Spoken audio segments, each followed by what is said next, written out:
ಹಾಕೋಣ.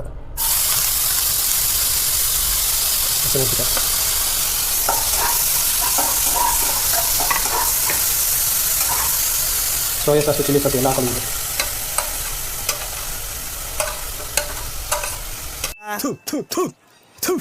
ನಾನು ಕಣ್ಣೆದ್ರಿಗೆ ಇದ್ರೆ ಒಂದು ಶೂಟ್ ಮಾಡಿ ಸಾಯಿಸ್ಬಿಡ್ತೀನಿ. ಇರಿಟೇಷನ್ ಕಣ್ರಿ. ನಮ್ಮ ದೊಡ್ಡ ಅಣ್ಣನ ಸ್ಟೈಲಲ್ಲಿ ಹೇಳ್ಬೇಕಾದ್ರೆ ಯುವದೋಪು ಅಂತಾರಲ್ಲ ಹಂಗೆ ಇದೆ. ಇದು ಅಪಾಯಕಾರಿ ಉಪ್ಪಿಟ್ಟು.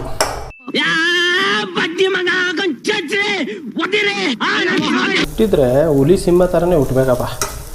ಈ ಕುರಿ ಕೋಳಿ ಈ ಥರ ಎಲ್ಲ ಹುಟ್ಟಬಾರ್ದು. ನಾವು ಬಡ್ಕೊಂಡು ತಿನ್ನುವ ಥರ ಇರಬೇಕು. ನಮ್ಮನ್ನು ಯಾರು ಬಡ್ಕೊಂಡು ತಿನ್ನೋ ಥರ ಇರಬಾರ್ದಪ್ಪ. ಹೂ ಸ್ಟಾಪ್ಡ್ ಯು? ನಿಮ್ಮನ್ನ ತಡೆದಿರುವವರು ಯಾರು? ಸಂಡೇ ಬಂದು ನಾನ್ ವೆಜ್ ತಿನ್ನಿಲ್ಲ ಅಂದರೆ ಹಳೆ ಡೋ ಬಿಟ್ಟೋಗಿರೋ ಥರ ಫೀಲಿಂಗ್.